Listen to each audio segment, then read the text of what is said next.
Hello दोस्तों, मैं हूं Kashdeep Verma. Hindi voice notes YouTube channel में इंडियन ज्योग्राफी के इस 28 राज्यों की सीरीज में आपका स्वागत है। दोस्तों, आप भी इस सीरीज का हिस्सा बन सकते हैं हमारे चैनल हिंदी वॉइस नोट्स को सब्सक्राइब करके। दोस्तों, आज के इस क्लास में हम लोग आंध्र प्रदेश राज्य के बारे में पढ़ेंगे। तो चलिए आज का क्लास स्टार्ट करते हैं। देखिए, आंध्र प्रदेश शब्द का शाब्दिक अर्थ होता है आंध्रों की भूमि। आंध्र प्रदेश शब्द का शाब्दिक अर्थ होता है आंध्रों की भूमि। देखिए, आंध्र प्रदेश का गठन किया गया था 1953 में। उस समय इसको आंध्रा कहा जाता था। आंध्र प्रदेश का गठन किया था कि हुआ था 1953 में, और उस समय इसको आंध्रा कहा जाता था। और आंध्र प्रदेश भाषा के आधार पर गठित प्रथम राज्य है भारत का। आंध्र प्रदेश भाषा के आधार पर बनाया गया प्रथम राज्य है। ठीक है। उसके बाद 1956 में तमिलनाडु के कुछ हिस्से को मिलाकर इसको आंध्र प्रदेश में परिवर्तित किया गया। देखिए, जब इसका गठन हुआ था 1953 में, उस समय इसको आंध्रा कहा जाता था। उसके बाद 1956 में तमिलनाडु के कुछ हिस्सों को मिलाकर इसको आंध्र प्रदेश में परिवर्तित किया गया। ठीक है। आंध्र प्रदेश का राजधानी है अमरावती, और आंध्र प्रदेश का जो उच्च न्यायालय है वह हैदराबाद में स्थित है। देखिए, हैदराबाद तेलंगाना राज्य के अंतर्गत आता है। तेलंगाना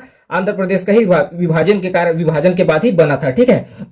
आंध्र प्रदेश का प्रमुख फसल है चावल। देखिए, आंध्र प्रदेश का जो अर्थव्यवस्था है उसका मुख्य स्रोत है कृषि। आंध्र प्रदेश का अर्थव्यवस्था का मुख्य स्रोत है कृषि। अगर जनसंख्या की दृष्टि से देखा जाए तो आंध्र प्रदेश का 10वां स्थान है भारत में, 10वां बड़ा राज्य है। और क्षेत्रफल की दृष्टि से देखा जाए तो भारत में 7वां बड़ा राज्य है आंध्र प्रदेश। ठीक है। आंध्र प्रदेश का तटीय समुद्री क्षेत्र है 972 किलोमीटर। तटीय क्षेत्र का लंबाई है 972 किलोमीटर। ठीक है। देखिए, 1948 में ऑपरेशन पोलो चलाकर भारतीय गणराज्य में आंध्र प्रदेश का विलय किया गया। ठीक है।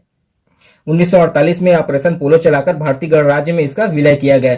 जल विद्युत उत्पादन में प्रथम स्थान है भारत में आंध्र प्रदेश का। जल विद्युत उत्पादन में प्रथम स्थान है भारत में। ठीक है। प्रति व्यक्ति आय में चौथा स्थान है भारत में। आंध्र प्रदेश का प्रति व्यक्ति आय में चौथा स्थान और जल विद्युत उत्पादन में प्रथम स्थान है। ठीक है। उसके बाद देखते हैं हम लोग आंध्र प्रदेश का राजकीय। देखिए, आंध्र प्रदेश का राजकीय जीव है चिकारा। आंध्र प्रदेश का राजकीय पक्षी है नीलकंठ। आंध्र प्रदेश का राजकीय पुष्प है कुसुम। आंध्र प्रदेश का राजकीय वृक्ष है नीम। आंध्र प्रदेश का राजकीय भाषा है तेलुगु, और ये भारत में तीसरा सबसे ज्यादा बोले जाने वाला भाषा है। ठीक है। तेलुगु भारत में तीसरा सबसे ज्यादा बोले जाने वाला भाषा है। आंध्र प्रदेश का राजकीय प्रतीक है पूर्ण कुंभ। ठीक है। आंध्र प्रदेश का राजकीय खेल है कबड्डी। आंध्र प्रदेश का राजकीय नृत्य है कुचिपुड़ी। आंध्र प्रदेश का राजकीय गीत है माँ तेलुगु तल्ली की, और इसका रचना शंकरबाड़ी सुंदराचारी के द्वारा किया गया है। देखिए, राजकीय जीव चिकारा, राजकीय पक्षी नीलकंठ, राजकीय पुष्प कुसुम, राजकीय वृक्ष नीम, राजकीय भाषा तेलुगु, राजकीय प्रतीक पूर्ण कुंभ, राजकीय खेल कबड्डी, राजकीय नृत्य कुचिपुड़ी और राजकीय गीत माँ तेलुगु तल्ली की। ठीक है। इसके रचनाकार है शंकरबाड़ी सुंदराचारी। ठीक है। उसके बाद हम लोग देखते हैं आंध्र प्रदेश में बहने वाली प्रमुख नदियां। देखिए, आंध्र प्रदेश में बहने वाली प्रमुख नदियां हैं गोदावरी नदी, कृष्णा नदी, पेन्ना नदी और तुंगभद्रा नदी। उसके बाद देखते हैं आंध्र प्रदेश की प्रमुख झीलें। देखिए, आंध्र प्रदेश की प्रमुख झील है कोलेरू झील, पुलिकट झील। ठीक है। उसके बाद देखते हैं आंध्र प्रदेश का प्रमुख टाइगर रिजर्व। देखिए, आंध्र प्रदेश का प्रमुख टाइगर रिजर्व है नागार्जुना सागर टाइगर रिजर्व, और यह भारत का सबसे बड़ा टाइगर रिजर्व है। देखिए, नागार्जुना सागर टाइगर रिजर्व भारत का सबसे बड़ा टाइगर रिजर्व है। आंध्र प्रदेश का प्रमुख हाथी रिजर्व है रायल हाथी रिजर्व। आंध्र प्रदेश का प्रमुख पक्षी विहार है पुलिकेट झील पक्षी विहार। ठीक है। उसके बाद देखते हैं आंध्र प्रदेश का प्रमुख राष्ट्रीय उद्यान। ठीक है। देखिए, श्री वेंकटेश्वर राष्ट्रीय उद्यान, इसका निर्माण 1989 में हुआ था। ठीक है। रामेश्वर या राजीव गांधी राष्ट्रीय उद्यान, इसका निर्माण 2005 में हुआ था। फिर नेक्स्ट है पापीकोंडा राष्ट्रीय उद्यान, इसका निर्माण 2008 में हुआ था। उसके बाद देखते हैं वन्यजीव अभ्यारण्य। ठीक है। आंध्र प्रदेश का वन्यजीव अभ्यारण्य, देखिए कोलेरू वन्यजीव अभ्यारण्य, नागार्जुना सागर वन्यजीव अभ्यारण्य, पुलिकट वन्यजीव अभ्यारण्य। उसके बाद आंध्र प्रदेश के प्रमुख पर्यटन स्थल देखते हैं। देखिए, पर्यटन विभाग द्वारा आंध्र प्रदेश का प्रचार भारत का कोहिनूर के रूप में किया जाता है। देखिए, पर्यटन विभाग द्वारा आंध्र प्रदेश का प्रचार भारत का कोहिनूर के रूप में किया जाता है। यहाँ के प्रमुख पर्यटन स्थल है तिरुपति भगवान वेंकटेश्वर का निवास, श्रीशैलम, अमरावती का शिव मंदिर, बोर्रा गुफाएं, अराकू वैली और विशाखापट्टनम यहाँ की प्रमुख पर्यटन स्थल है। उसके बाद आंध्र प्रदेश की सीमा किन किन राज्यों से घिरा है और आंध्र प्रदेश के प्रमुख शहर देखते हैं। देखिए, यह है भारत का मैप, भारत के मैप का दक्षिणी हिस्सा। ठीक है। जो स्टार बना हुआ है यह है हम लोगों का आंध्र प्रदेश राज्य। उसके बाद आंध्र प्रदेश का सीमा रेखा देखते हैं किन किन राज्यों के साथ लगा हुआ है। यहां से स्टार्ट करते हैं।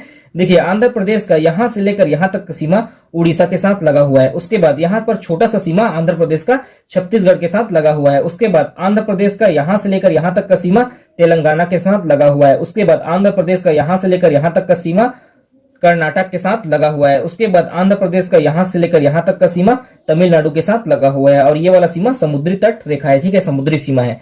तो आंध्र प्रदेश का सीमा पहला उड़ीसा, दूसरा छत्तीसगढ़, तीसरा तेलंगाना, चौथा कर्नाटक और पांचवा तमिलनाडु। तो आंध्र प्रदेश का सीमा इन 5 राज्यों के साथ लगा हुआ है, ठीक है। उसके बाद आंध्र प्रदेश का प्रमुख शहरों के बारे में देखते हैं, ठीक है। इसी मैप को यहां पर बनाया हूं, ठीक है। देखिए यहां पर है आंध्र प्रदेश का फेमस शहर विशाखापट्टनम, ठीक है। यह प्रदेश का सबसे बड़ा नगर है। विशाखापट्टनम प्रदेश का सबसे बड़ा नगर है और भारत का सबसे गहरा बंदरगाह है। देखिए विशाखापट्टनम भारत का सबसे गहरा बंदरगाह है और प्रदेश का सबसे बड़ा नगर है। आंध्र प्रदेश का सबसे बड़ा नगर और भारत का सबसे गहरा बंदरगाह। यहाँ पर भारतीय नौसेना का पूर्वी कमांड केंद्र भी स्थित है, ठीक है। यहाँ पर उर्वरक उत्पादन केंद्र भी है और यहाँ पर जलयान बनाने का कारखाना भी लगा हुआ है। विशाखापट्टनम में जलयान बनाने का कारखाना, उर्वरक उत्पादन केंद्र और भारतीय नौसेना का पूर्वी कमांड का केंद्र यहाँ पर स्थित है, ठीक है। उसके बाद देखते हैं, देखिए यहाँ पास है काकीनाडा, यह एक पर्यटन स्थल है। यहाँ पास है काकीनाडा और यह एक पर्यटन स्थल है, ठीक है। उसका देखते हैं, देखिए यहाँ पास है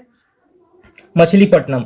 देखिए भारत में सर्वप्रथम 1605 में डचों ने अपनी पहली कोठी खोली थी। पूर्वी समुद्री तट पर 1605 में डचों ने अपनी पहली कोठी मछलीपट्टनम में ही खोली थी, ठीक है। उसके बाद देखते हैं, देखिए यहाँ पास है राजमुंदरी, यह तंबाकू रिसर्च सेंटर यहाँ पर स्थित है। तंबाकू रिसर्च सेंटर यहाँ पर स्थित है, ठीक है। उसके बाद देखते हैं, देखिए यहाँ पास है अमरावती। अमरावती आंध्र प्रदेश की राजधानी है। यहाँ पर बौद्ध मंदिर और बौद्ध स्तूप है। देखिए यहाँ पास है अमरावती। अमरावती आंध्र प्रदेश का राजधानी है। यहाँ पर बौद्ध मंदिर और बौद्ध स्तूप है, ठीक है। उसके नीचे आते हैं, देखिए यहाँ पास है पुटपटी, ठीक है। यहाँ पर सत्य साईं बाबा आश्रम है।